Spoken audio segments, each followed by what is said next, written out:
Okay, this is a video for AP Chemistry. Moving on the bonding notes, I'm specifically just going to cover the one section over ionic bonding right here in this part of the notes. So we're starting here. So first of all, an ionic bond is between a metal and a nonmetal, a cation and an anion. Make sure we know that.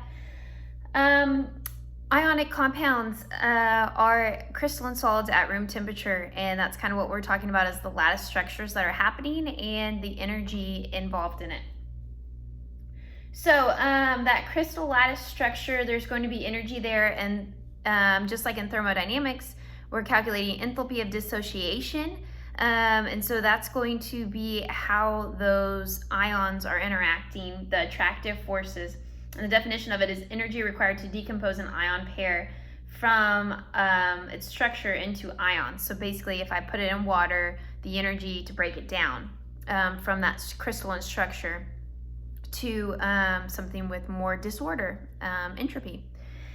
So there's a little graph over to the side, but it's all explaining Coulomb's law, which is talking about the charges. So we have our E equals,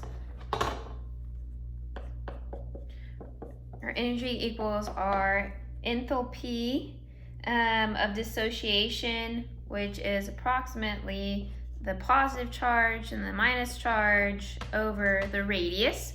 So this is in your notes, but just copied it over there so you can kind of see what's going on. And so Q plus is your positive charge and Q minus is your negative charge. R is the distance between the ion centers. The bigger the ion is, then the farther in you have to go to get to the center. So the greater the R distance. So if you have small ions, the smaller the R distance. If you have larger ions, which hopefully that makes a little bit of sense, that can affect this, and also the charge. So the greater the charge, the greater those attractive forces, then the higher the energy will be, and the same is true if they're lower. And then also the distance between them, that's limiting the attractive forces. So again, then energy would be lower, which is what your notes are saying. They say it a little bit differently.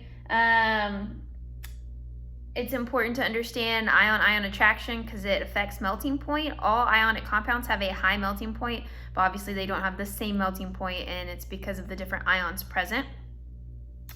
For it to be dissolved in water, water has to be able to come those ion-ion attractions to break that substance down.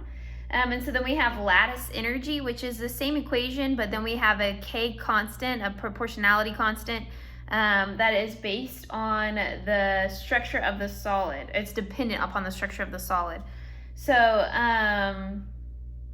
yeah, that's kind of how ionic compounds are working. So hopefully if you read over that, you look at some of the diagrams, that makes a little bit more sense hearing somebody else explain it.